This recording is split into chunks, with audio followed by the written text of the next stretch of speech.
And hello, this is the ID10T podcast number 1073. Let's talk about you, the ID10T community. I talk about myself enough. Let's talk about you. Events at ID10T.com for all the stuff that you might be wanting to promote for a thing that you made or a thing that you like that you know someone made. Like Kenneth, who writes, I'm a teacher and coach at Centerpoint High School in Centerpoint, Texas.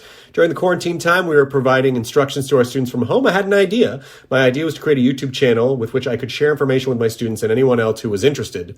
So far, the show has included 20th century world history events, Star Wars reviews, softball info, this day in history facts, bios on Texas historical figures, and a thank you to my softball team. Now that our school year has ended, I'm going to continue putting shows together. I even plan on doing a reading of Monty Python and the Holy Grail. My wife happens to have the script. The channel is named Kenneth King, K-I-N-G. The title of the show is Coach King's Classroom. Coach King, I love it. This is fantastic. Yeah, doing readings of Python? Oh my God. Wonderful, wonderful, wonderful. That is definitely doing something positive in, with a situation that was challenging. So I salute that, and I'm so glad that you're doing this. I will have to check it out. So thank you so much. I'm sorry I haven't seen it yet. It came in and saw that these were the things that you're doing, and I felt like we got to share this with people. So consider it shared, and consider yourself thanked, my friend. And anyone else, events at ID10T.com to get your thing mentioned on the ID10T podcast for the ID10T community. This episode is Amy Sedaris, who is a genius. She is a comedy genius. I'm sure you probably have watched Strangers with Candy. If you haven't, you should. It is sort of one of the prototypical comedies in the early 2000s. Colbert is on it as well. A lot of really brilliant performers, and it is it really helped. It was just like a lot of stuff that came out of it after that. It was sort of like around the same time as but Smigel was doing like TV Funhouse type stuff, and it was just this. It's just this style, this vibe of kind of surrealism that I adore. And Amy is super cool. We had never met before. This was our first meeting via the internet, and she's rad. She's super rad, and she has a new show. Well, it's not new actually. It's in my head. It's much newer than Strangers with Candy. At Home is in season 3 right now, which just premiered, I believe, May 20th, but it is Wednesdays on truTV at 10/9 Central. It's called At Home with Amy Sedaris. So watch that if you happen to be inside for any reason. I don't know, maybe the world isn't a place where a lot of people are going out at the moment. Then you can you can stay at home and watch At Home with Amy Sedaris. Do you see what I did there? Of course you did. So thank you, Amy Sedaris, for being a fantastic guest. This is the ID10T podcast number 1073, which we begin now. Initiating ID10T protocol.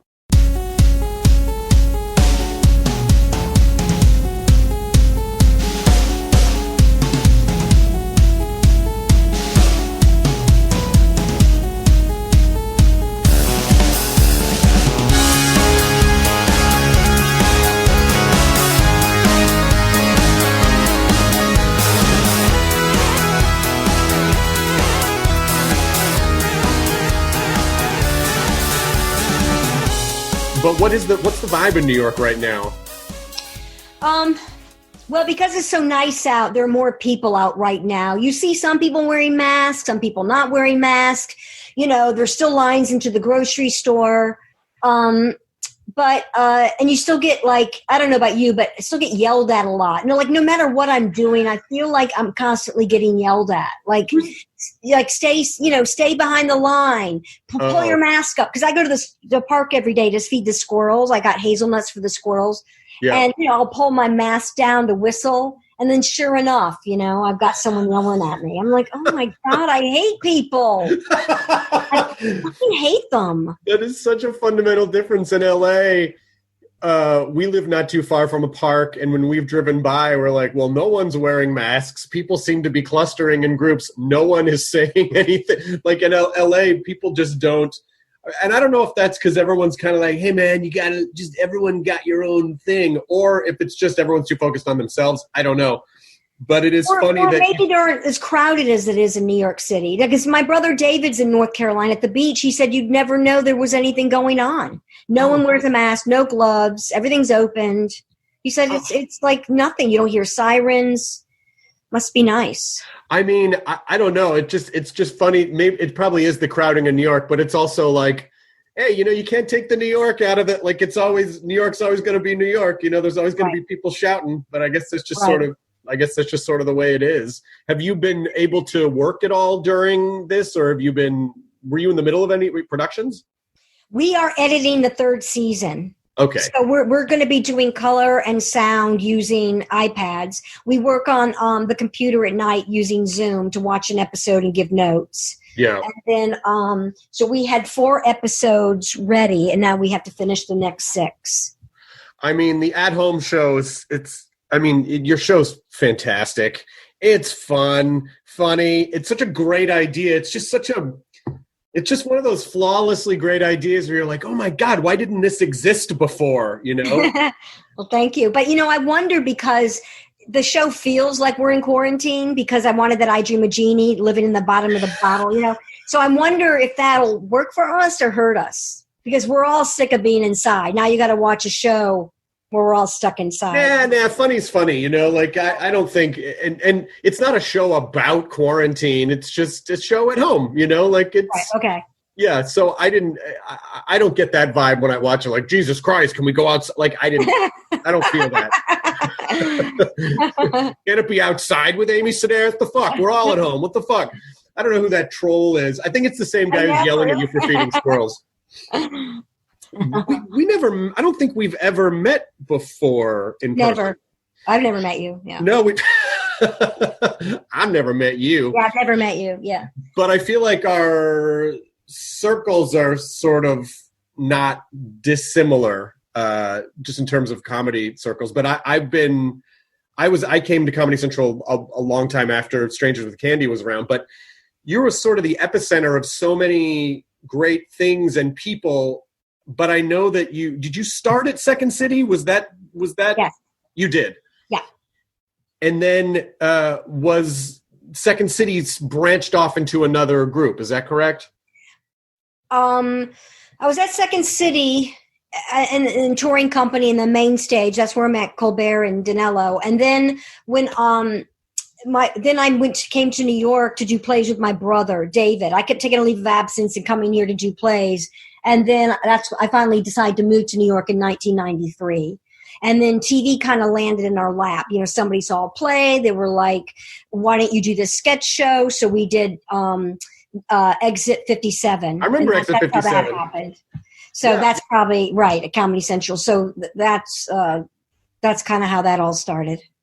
And the sort of, because to me, you seem like someone who you've gotten really good at just kind of creating your own universe. You come in and you sort of create this whole universe of characters and vibe. And I mean, is that something that you thought you would end up setting out to do? Or did you think like, oh, I don't know, I'll audition and I'll be in sitcoms? Like, what was your plan?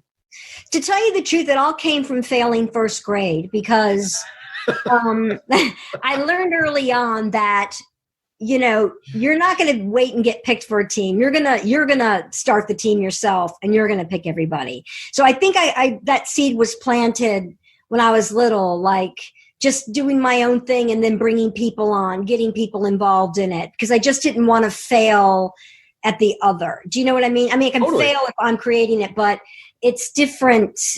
So I just like always thinking, well, this is what I want to do. And, I like picking a team and I like thinking about the process of it and how we're going to do it. That's just how I like to work. And I also feel like I'm pretty limited in what I can do. I'm not like, I don't think of myself as an actress. I don't think of myself as a comedian. I don't know what category I would put me into, but that's why I just start my own projects because I don't want to be put in a category. I just want to do whatever it is that I want to do. Well, that makes sense. I mean, you don't, and the great thing is we live in a time where you don't have to, any time before the 90s, I think maybe even until about 2000, you really had to fit categories if you wanted to work, because there just weren't, people were making decisions and smushing people into categories. Right. So, and you couldn't really do like characters. I like playing characters, different people. And that's a really hard thing to sell. Like, because nobody was really, unless you're on SNL or something like that, but it took me like 18 years or something to get this show off the ground. Like, nobody could really get it in their head. And then when I did the books, it's kind of like, okay, visually, this is what the show is. And I want to do, I didn't know I'd be doing as many characters, to tell you the truth, but it turned into me doing a lot of characters, even though I didn't get paid for a lot of characters. I still got paid. This is myself. But I'm like, wait a minute. I have to memorize both sides of the script? I didn't think about that part. Well, that's all in the agent. The agents have to go in and go, okay, here's the rate for 1 to 4 characters and 5 to 9, because, that is a tremendous amount of work. And I imagine, you're involved in every step of the process. Right.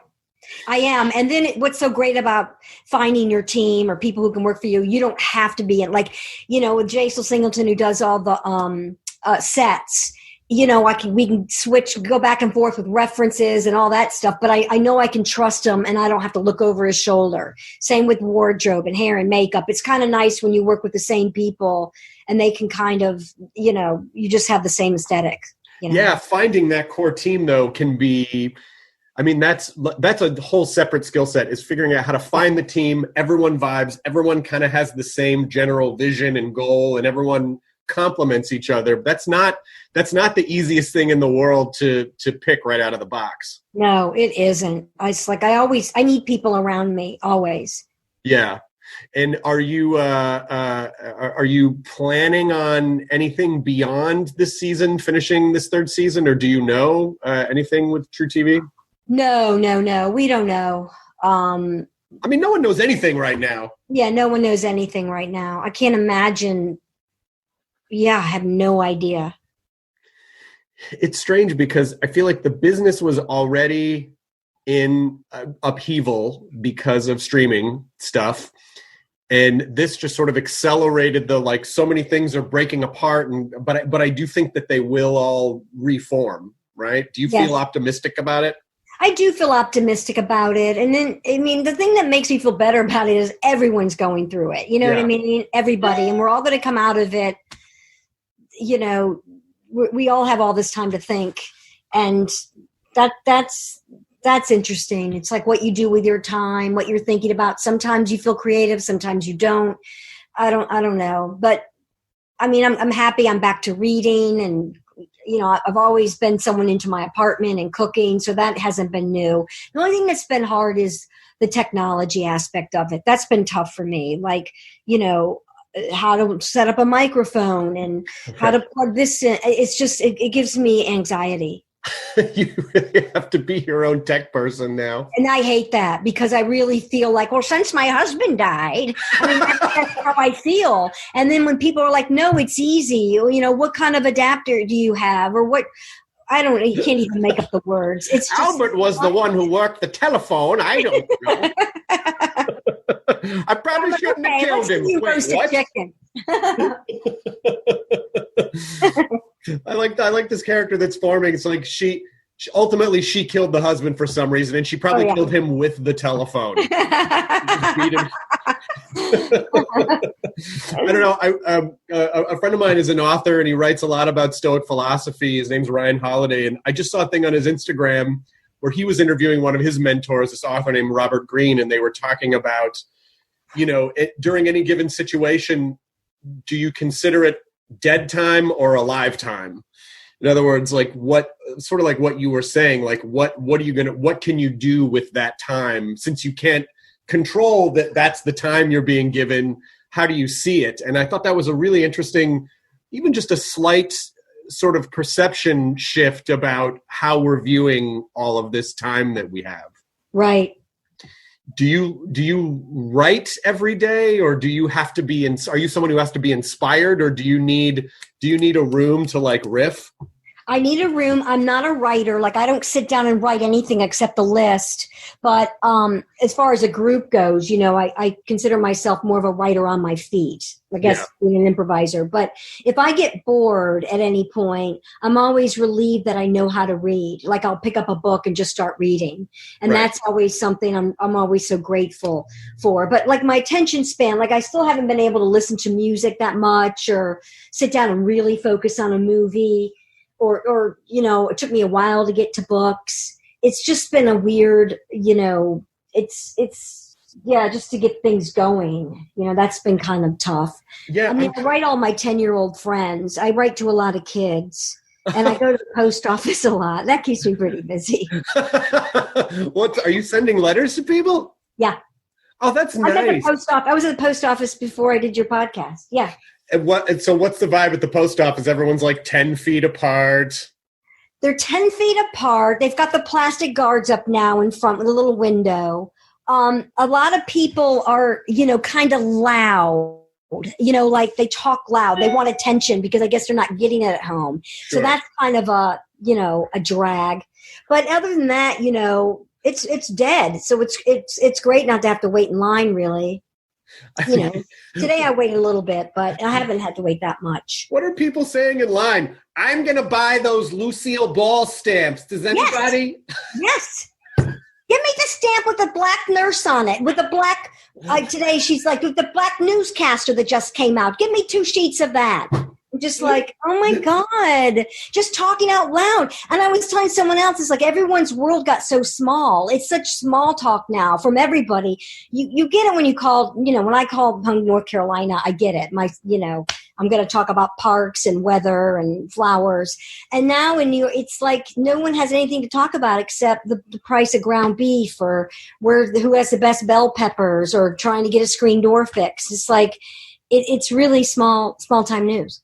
Yeah, well, I think it's just, anything that people can do to try to feel normal, in a very abnormal situation. And maybe, the small talk is because there's so much bigger issues that maybe people just aren't even attempting to deal with right now. So it is about stamps and ground beef and anything that just sort of makes you feel connected to, the way things were 6 weeks ago. Right. Well, I haven't been watching the news. That was someone gave me good advice. And then last night I decided to check in. And I was like, oh, holy shit. I go, because the weather's nice out. You see more people out. You see people being slack with the mask. And you think, oh, okay, maybe it's summer coming around. And then you watch the news and you're like, well, no, you're more screwed than ever. And I'm like, yeah. Well, there's just I just personally don't see as long as we know, like, okay, we check in every so often. Okay, we're supposed to stay at home. Okay, we got to wear masks outside. Done. But anything beyond that is like, it's so contradictory. You just don't know. The virus could go away. It could never go. It could be this. There might be a vaccine. Maybe there won't be. And so we just go, yeah. This isn't helpful. This isn't informative because no one really knows. And so you're not really being informed. You're just filling your head with anxiety-provoking garbage. Yeah, it was really intense last night. But what do you live, how long have you been doing a podcast for? 10 years. And do you, is it hard to get people? Do you do it every single day? No, in 2010, I had the first year of the podcast were just all other comedians and friends, actors who were comedy adjacent. And then it started then I was like, well, I'm running out of friends. I don't have anyone else to have on. So I hired people to start booking guests. And then it kind of became this weird, I'm now interviewing people that it's not really an interview. It's just a conversation. I'm just having conversations with people that I don't know. And now I found that we have this sort of glut of guests because, number one, there aren't really traditional talk shows. There's not a lot of places for people to promote stuff at the moment. Yeah. And also, I always insisted that people be in person because I feel like, well, if you're having a conversation with someone, you need to see them, you need to see their body language, you need to see their eyes, you need to make sure that wherever the conversation's going, they're comfortable with. There's a lot of information that sitting in front of people will give you. And then this forced us to do everything via Zoom. And it's been great because now I've talked to people in Italy and France and people like yourself who are in New York, people that I probably wouldn't have been able to get on geographically. And so I've really actually been weirdly enjoying this part of it because I've just connected with so many people that I, would have loved to have gotten on and just never had the opportunity. Yeah. Do you ever thought about doing like your own kind of a podcast thing or your own kind of, what I'm getting at is, do you like being yourself on stuff, or do you always gravitate toward character pieces? If I'm performing, I like doing characters. I've gotten better about playing myself, like on the show and stuff. But, once you get the characters out of your system, then you're like, you kind of want to, for me anyway, like Jerry Blank, for example, from Strangers, it was like important for me to do a character like that first. Then it would allow me to do other things somehow. It's like, no, this is what I like doing. This is what I want to do. I didn't really want to play myself before that with Jerry Blank. It felt uncomfortable and it didn't feel like playtime. I like to feel like you're playing. And but now, now it's different, and now I'm more up because I've did what I wanted to do as far as, doing a bunch of characters and stuff like that. But podcasts, I haven't done that many. I could probably count on one hand how many podcasts I've done. My brother David listens to them like crazy, and he's always recommending them to me. But I don't listen to him that much, and I haven't been a guest, but I've been asked to do them before. Like, hey, you should do a podcast, but then you'd have to do it. I just wouldn't want that over my head every day. Yeah. I mean, I think it's so much a part of. It's just so much a part of my life, just in terms of like, oh, I got to do a podcast, and it's not really set. It's like you sort of just, they happen when people are available, and and now I'm literally just coming into my office from another room in my house. Like, there's no excuse anymore. It's not like, oh, I'm real busy, Oh yeah, So it's been a really good. My hope is that these are a nice distraction for people who are in quarantine, but also it's been a great distraction for me as well, because it's. Uh-huh.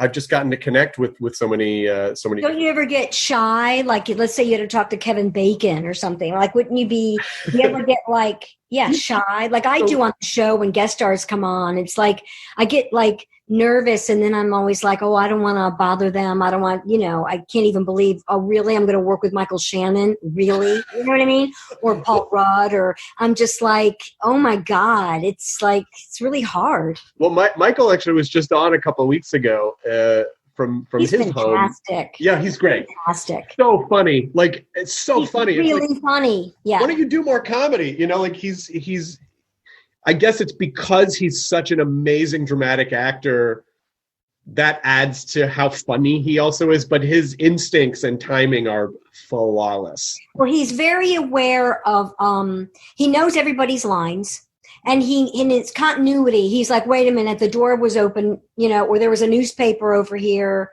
or don't you want to get this shot? He's very aware of everything that's going on around him. Yeah.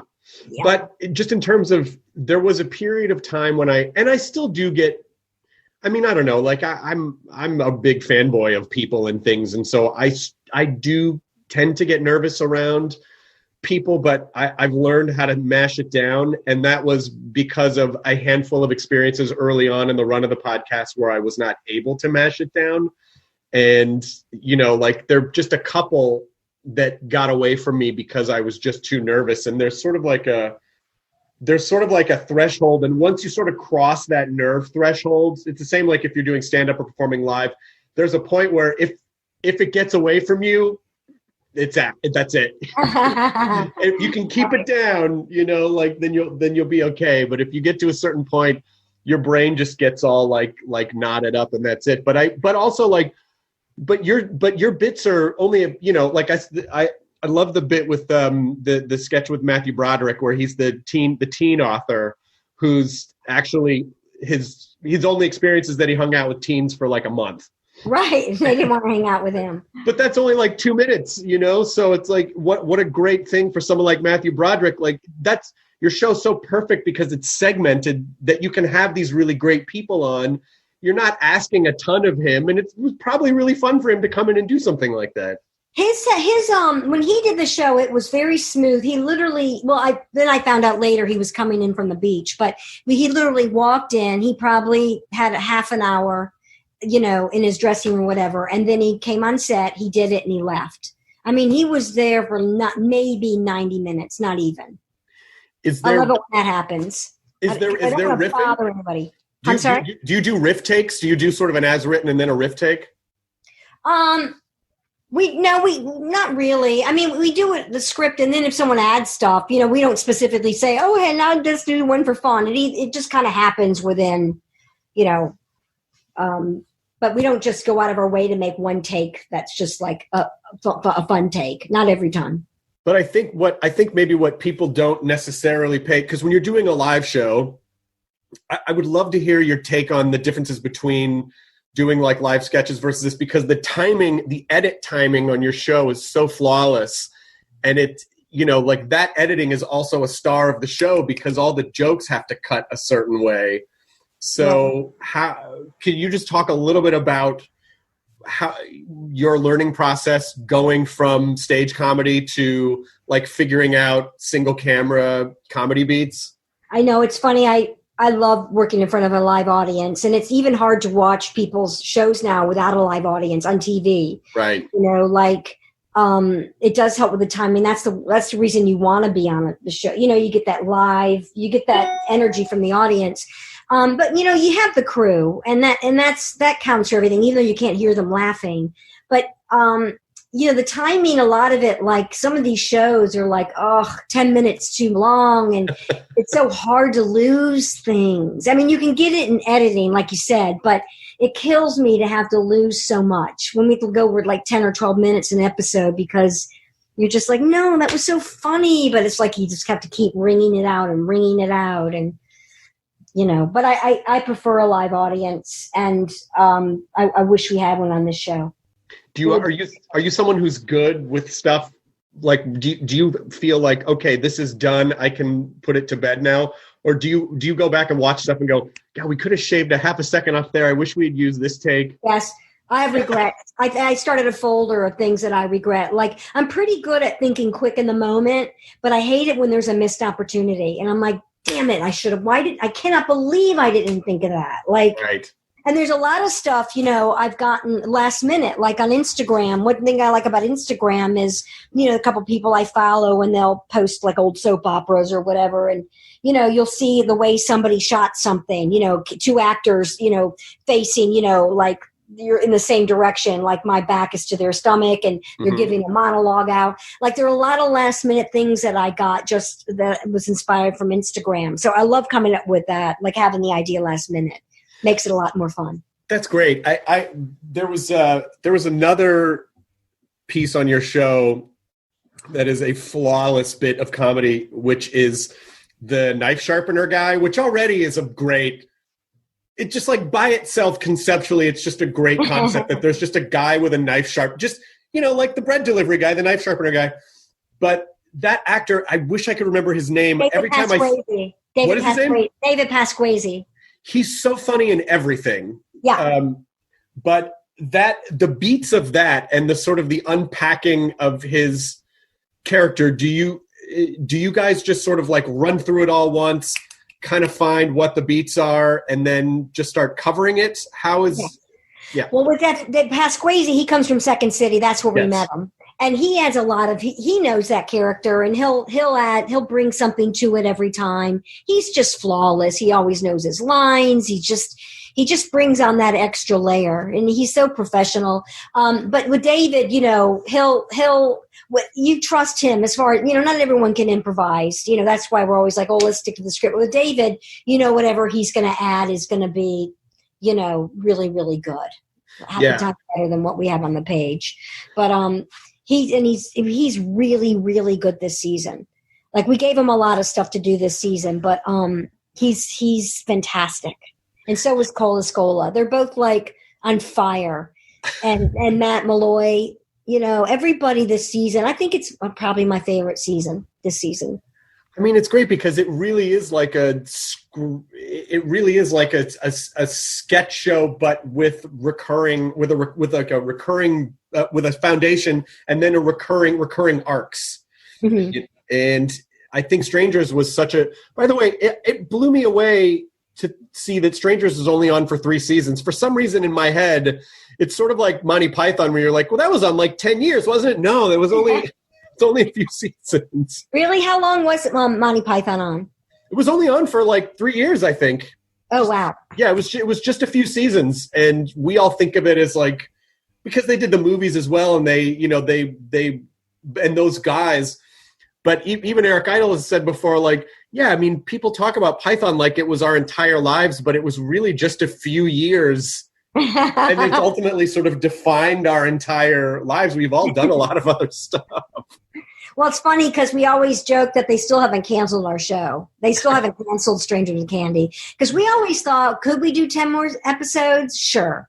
But we were also fine not doing 10 more episodes. But we were very aware that we were very aware that it was a period in our life that it's never going to be this good. Right. We used to say that over and over again. Like, we're out in the woods making each other laugh. No grown-ups are around. It's like, when does that happen? And I kind of feel that way with our show with truTV. truTV was such a mom and pop operation, and we really do have a lot of freedom, and we really do get to do whatever we want. And it's been fun that way, just having that much control. I mean, I don't know, you just don't get that a lot with a lot of projects. truTV is really good about. My friend Andrea Savage does I'm Sorry over Andrea, there. yeah, mm-hmm. Yeah, and it's the same kind of thing where it seems like they hire funny people and then they kind of let those funny people be funny, which is not super common in our business. Yeah, it really isn't. It's like they should do that more often. I mean, I think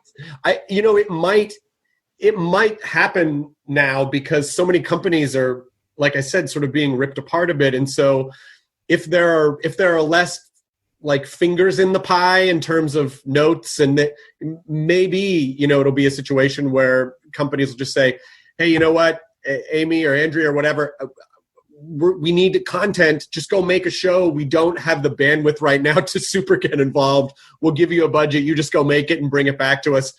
And there could be a renaissance of really strong, creative point of view, creative pieces coming out of this as a result. Yeah, it'll be interesting to see, or people who write books. It'll be interesting to see what books come out of this. And yeah. But it's hard because there's a lot of it people may not even be processing right now. Like it might be one of those things that a year from now, people in a reflective way will be kind of dealing with all of the creative fires that are being built right now. But right. I mean, I don't know. Do you feel particularly creative during this? I mean, you're working on your show. You don't either. No, I don't either. In a while, like something will pop up and another list happens, or but not super no, not really. No. Yeah. I don't really feel that way either. but you can't tell me that, that at some point in your subconscious mind, the woman yelling about stamps in the post office isn't going to make it into something sooner. Like it's right. Yeah, that's true.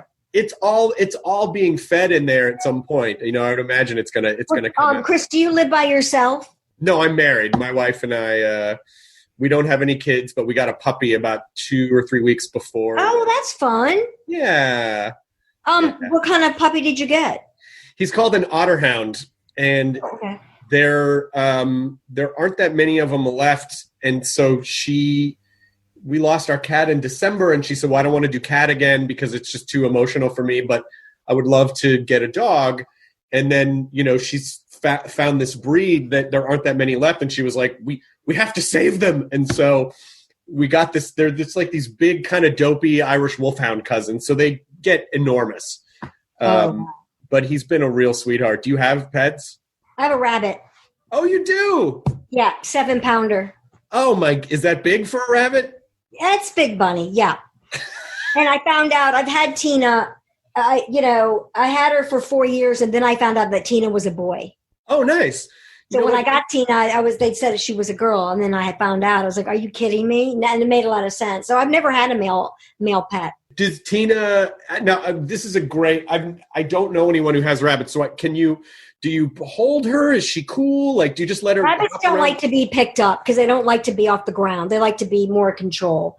So it's scary because they'll do anything to get out of your arms, and they can break their backs. But Tina lies in bed with me, and this has been great for the quarantine because I'm always coming and going before this. And I think now that he knows that I'm here so much, he's more relaxed. It's not noisy in the city. I don't think you get the vibe that there's a lot of people out. So it's been really, really great to have some quality time with my rabbit. Really, that's not bad. A therapy rabbit's not a bad idea. They're soft, It seems very meditative. Yep. They're really great. The only bad thing is, he's constantly begging me for treats and I give in.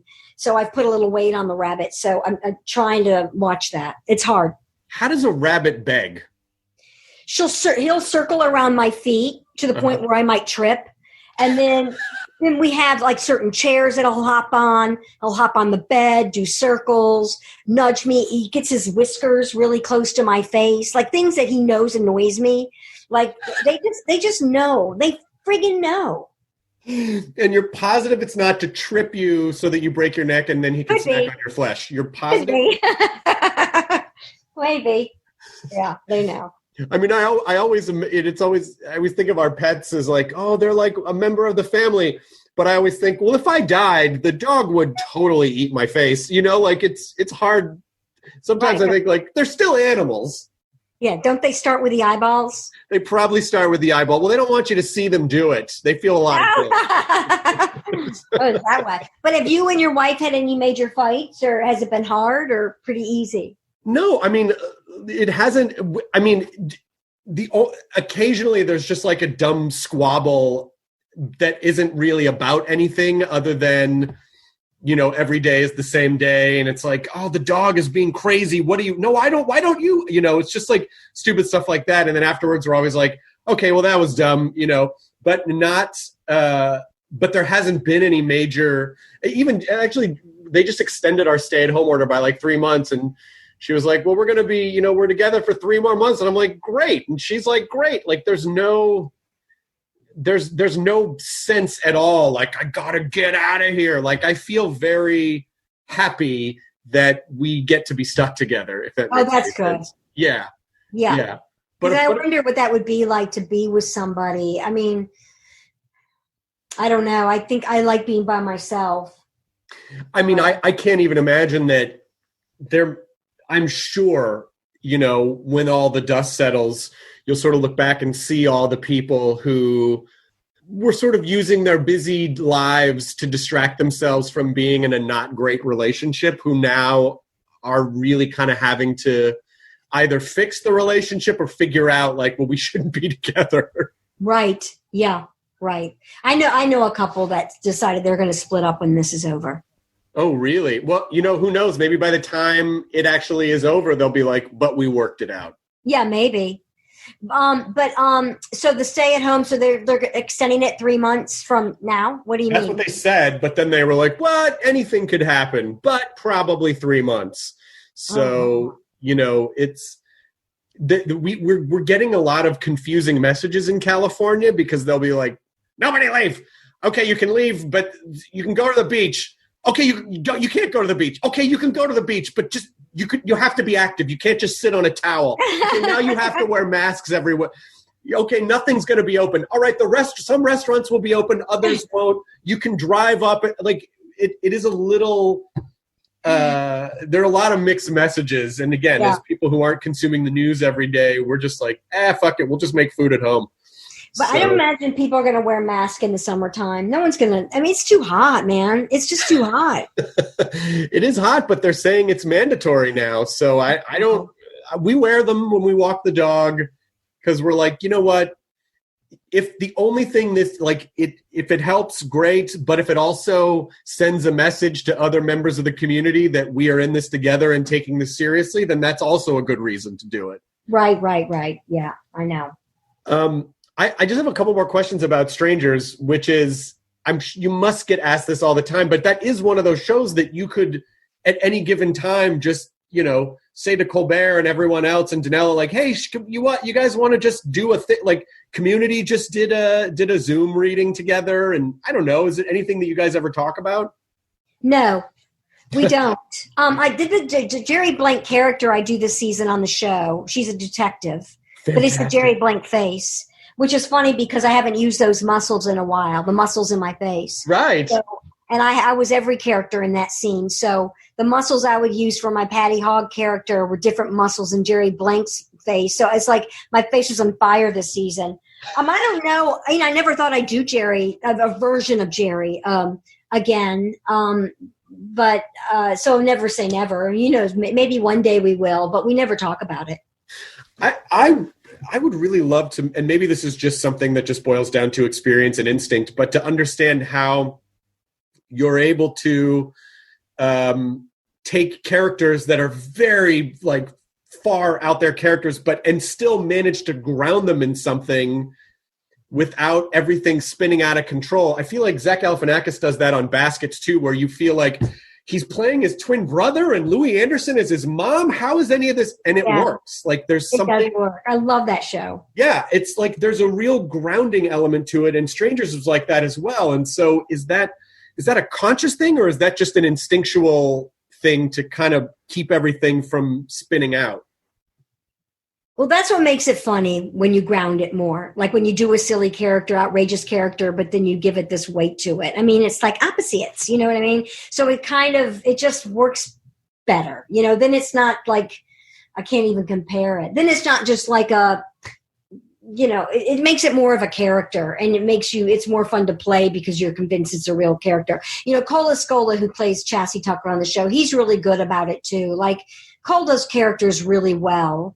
And he's a good improviser. But I'm always impressed when I work with him because he really brought that character to life and made it his own. And he really knows how to wear a wig. And he plays women so well. I saw him in a orange juice commercial. I worked with him once on Difficult People. Then I saw his orange juice commercial. And when I saw the orange juice commercial, I thought, oh, my God, that's my neighbor on the show. Like it wasn't about a guy playing a woman or anything. It was like he just knew how to – it was very like in Strangers, how it was very grounded. Yeah. And just he was doing a real character. But, yeah, he's great at that. When was the last time you did obviously no one can do live stuff in front of people. When was the last time you did live stuff in front of people? Oh, my – well – I would imagine like talk shows and stuff like that, but I don't get up and perform in front of an audience. I guess with the plays I did with David, but I mean, it's been a while. I don't know. I'll have to think about it when this is over. I wonder, because to me, At Home seems like the perfect touring show. You know what I mean? Like it feels like. Oh, it could. Yeah. It's just a series, it's just a series of great sketches that are all around the same, that have a home base. Mm-hmm. And I don't know, I think, well, I'm just hesitant to say because no one knows when we'll be able to do live shows again. Can you imagine that audience in front of a live audience? When's that going to happen? Wonder when that's going to happen. I don't know. I was even thinking, like, can I rent a space because there's a lot of spaces that aren't being used right now in LA. Could I rent a space and put up like a plexiglass thing in front of the stage and then somehow make people in little boxes, but they could hear and see each other? And no, but then some people would need to use the bathroom. They'd have to. I'm trying to figure out how do you adapt stand-up or how do you adapt live comedy? Yeah. For this, it's the one thing that I can't quite all the other shows. You can do some shows without an audience, and you can figure out how to do stuff via Zoom. I cannot crack the stand-up. I don't know. I think you just have I know. I don't know either. I talk about it with my brother all the time because he's not touring right now, David. It's killing him. Yeah. Yeah, it's killing him. He loves a packed audience. He loves performing. It's really hard on him. He has no idea when that's going to happen again. And then the bigger question is, when it's allowed, will people go out? Or are they going to be like, I'm not going to fucking leave my house? Take steps. It's going to be a second. And then maybe it'll take a second. And then then it'll be back to normal and people won't even believe that this happened. Maybe. Yeah. Yeah. I don't know. Maybe it's, I don't know if it's going to be the kind of situation where it's like humanity has changed forever and we're going to be this weird dystopian where no one can, You know, we're going to have robot avatars that go out and do our stuff we would normally do. I think eventually it will settle. Like we will adapt, something will, you know, like it will all click back into place. I miss shopping. You know, I'm a shopper, and I really miss. I mean, I don't like to shop online, but I really miss going into stores. Yeah, that it's funny how, not funny, but it's, you know, I guess it's conceptually funny that how much we take for granted, like just being able to walk by, like, oh, I'm just walking by. I'm just going to walk into the store and have a clerk go, do you need anything? Nope, just looking around. You know, like that is just not a thing we can do for the foreseeable future. And that I hope that we appreciate those things. Like, can you imagine the first time you're allowed to go back in a store? You'll probably just be picking everything up and smelling it and rubbing it. I just want to stay in here for a while. But if you go in and try a dress on and then you decide you don't want that dress, it's tricky because you're like, what does it go back on the shelf? Is someone else going to come in and try on that dress? And it's like, you know, they have to take all that in consideration. It'll be sad if they close, and it's just sad. It's just. It is sad, but people are very adaptable and they've, you know. That's true. The worst. But I like, you know, even grocery shopping, I would go every day. I like to go shopping every day, but now with this, I go, you know, twice a week maybe.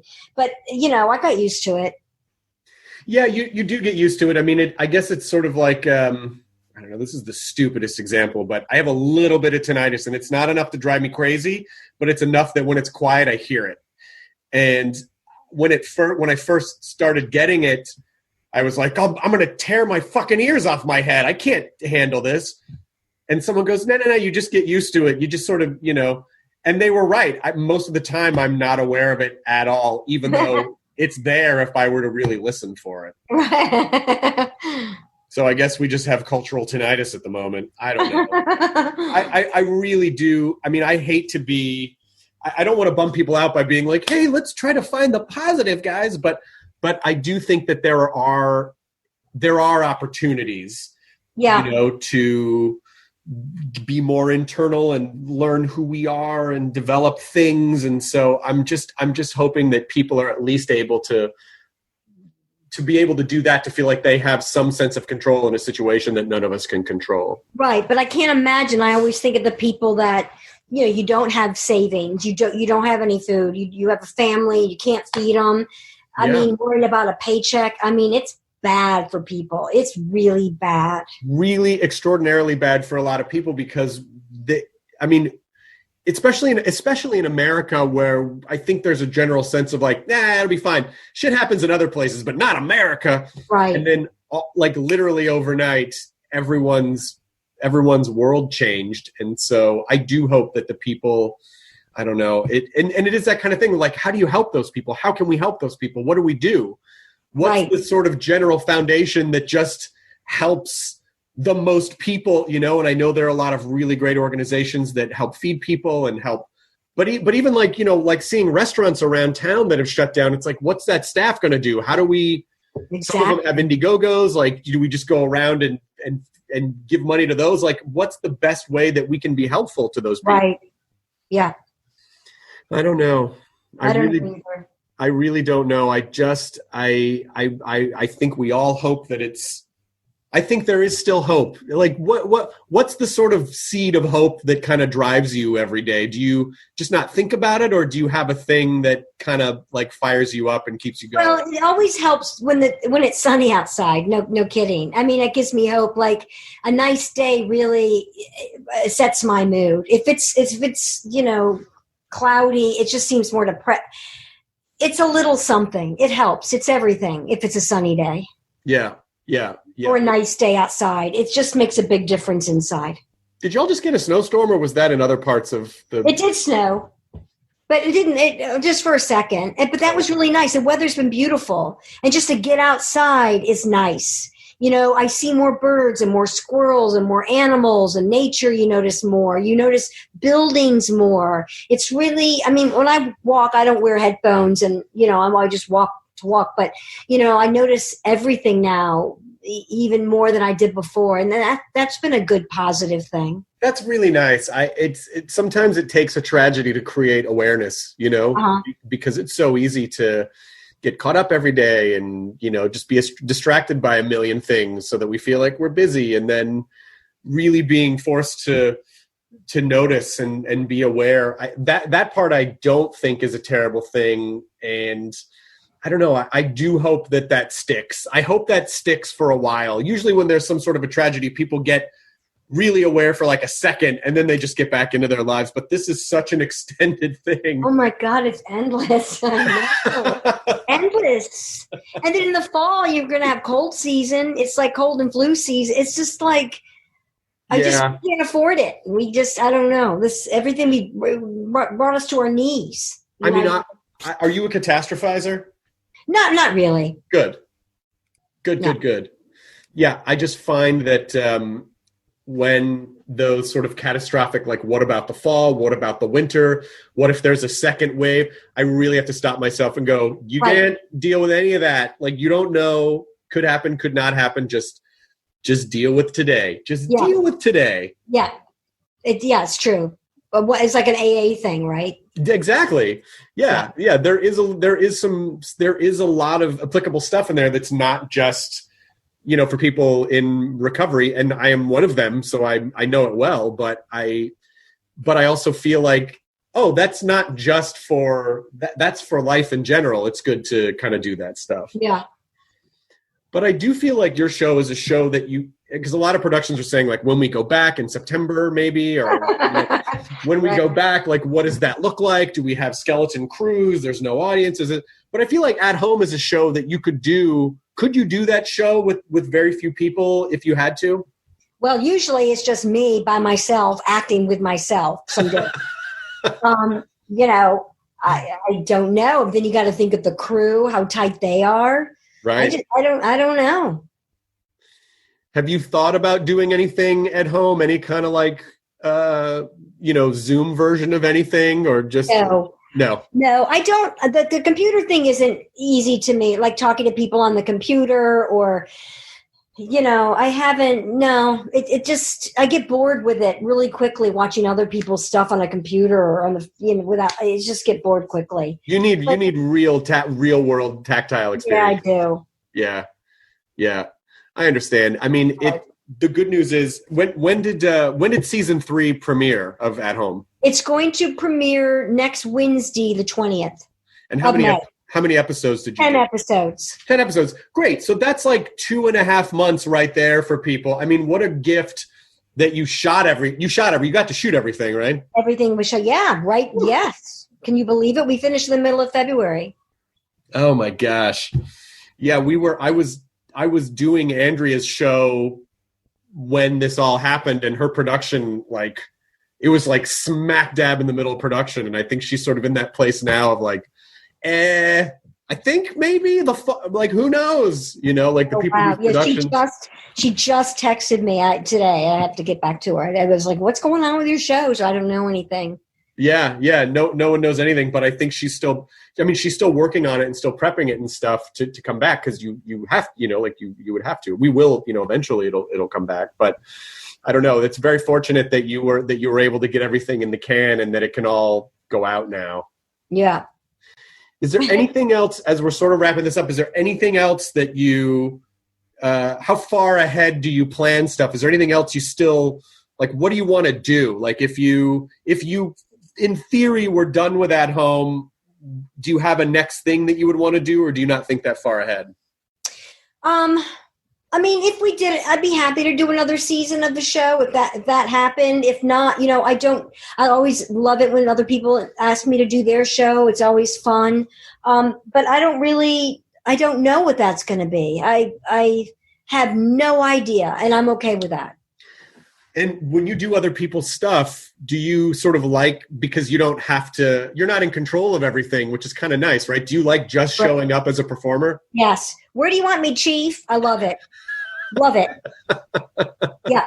Because I had a couple guest stars come on the show. They were like, well, I would never want my own show. They're like, never. And I'm like, oh, really? And they're like, it's too much. And this year it felt like too much. Some days it felt like a lot. But there's always again, you're putting on a show and you want to get your friends involved and the best people involved and create it from scratch. And that's really lovely and nothing like it. But it's all, like you said, it's also fun to go on someone else's show and just be happy and help. I was so blown away just working with Andrea for a couple of weeks, because it's like she's in a scene and then we shoot the scene and she runs and talks to the director and watches playback. Okay, come back. And then let's try this and then riff this. That was a good riff. Try this, do this. And I think she was going to direct an episode too. I'm like, how do you stay present in a scene, but then part of your brain is also thinking about the piece as a whole and try, like, to me, is that kind of how it is for you as well? For me, I am more like, I never know where the cameras are. I'm not a director, but for me, it's more about the background, and it's more about, put a pillow on the chair because you can see it in this shot, or can we add googly eyes to this clock over here? To me, it's more about the visual aspect of the show. I'm obsessed with the set all the time, and I notice when something's been moved. Oh, you do? And I'm always shocked that I can catch it. I'm like, where's the chocolate cake that was here, at 8:00 this morning? Why would anybody move that chocolate cake? Like, and other people be like, where's the red cap on that soap bottle? It's like, I notice it all. And I was working with Justin Theroux, and he was like, Amy, you probably shouldn't worry about that stuff and just focus on your performance. And I'm like, no way. I mean, like, it's more visually, I'm more tied into the show visually than anything else. And I'm obsessed with it, and I'm good at it. But also that feels like sketch comedy training. Like the sharper the detail, the funnier stuff becomes. Like the more details and information, and the more, like, right? Isn't that sort of like sketch comedy 101? Yes. Sketch comedy 101. Sketch comedy 101. I'm your professor. Farts are funny. See you next week. Yeah, I mean, do you mentor anyone? Have you ever thought about doing like a master class in character development or anything? Oh my gosh, no. No? My master class would be hilarious. It'd be like 10 minutes long, first of all. No, I would I'm not good at explaining. I'm not articulate at that kind of stuff. I just like to do it, but I'm not one to talk about stuff like that. Well, I really can't thank you enough for doing this. I mean, listen, I'm such a huge fan of your work. I have always kind of wanted to just meet you and shoot the shit and say hi, and I can't tell you how much I really appreciate it. I really enjoyed talking to you too. It was a pleasure. I loved it. Like I said, this is my fourth podcast probably. Oh, really? Yeah. Yeah. I haven't done that many. Well, it's when someone says like, oh, do you want to do a podcast? It's an hour. Then some people bristle. They're like, oh, what am I going to fucking talk about for an hour? Like, you kept it going. You're good at it. You're good. No, I appreciate that. I'm a fan of people. I just like having conversations, and there's so much fun stuff to talk about with you. I mean, like, really, Strangers to me is sort of in the pantheon of, like in the back of my head, there's this sort of pantheon of comedy stuff like Python and Kids in the Hall, and and Strangers is up there with that, because it was just the idea of it was so groundbreaking, especially because I remember like in the mid to late 90s, the sort of the Dawson's Creeks and that sort of like lesson, that sort of like, we're young, but we're fucking living life like adults, man. And to sort of take that vibe and spin it in that way, it just was such an innovative comedy thing to do. Well, we all brought something to it. It was my idea for the after-school special. It was Colbert's idea to learn the wrong lesson. And it was Paul Danella's idea for me to play the Jerry Blank character with that background. So we all kind of showed up with the idea. And we couldn't do that show today. There's no way it could be done. You think just like content-wise, or just the freedom to be able... Content-wise, yeah. At home still... like, you still manage to do a really fun, edgy show that I think is, I don't know, there's nothing about it where I'm like, oh, how are they doing that? But it's still really funny, Yeah, oh, that's nice. Thank you. Of course. Well, I hope you stay safe and healthy. I hope that you are able to connect in real life with people. And I hope someday you're able to take At Home on the road and that's right. maybe there's a Sedaris combo tour. I mean, I think that would fill some pretty big venues if it's something that you guys ever. Do you ever talk about doing stuff together in that way, or do you just kind of keep your stuff separate? We keep it separate, but I'm hoping that David and I would do another play together. We'll see. Oh, that's nice. We'll see. I wish you and Tina all the best. Thank you, and good luck with your puppy. What's your puppy's name? Zoltar. Zoltar. Yes. Yeah, that's fun. Puppies are fun. He's fun. He thinks he's like 5 pounds, and he's 60 pounds, and he's only 5 months old. So, I know. When he kind of gets those nighttime zoomies where he's like exhausting that last bit of energy so he can fall asleep, it used to be really sweet because he'd like run into your leg and like, oh, that's really cute. But now that he's 60 pounds, it's like someone just takes a sack of fucking potatoes and just like wallops you, and he just doesn't understand. Sort of fun, but I guess it's kid prep. My wife's like, it's kid prep. And I go, yeah, kids don't bite you when they're trying to socialize. Kid prep. I like that. But you take care. And honestly, thank you so much, Chris. Really. One day we'll meet in person. I would love that. If there's ever anything I can do to help anything you're doing, I will do anything to help anything that you're doing. Well, thank you so much. Thank you, Amy. Take care. Bye-bye. All right, bye. ID10T scanning complete. Enjoy your burrito.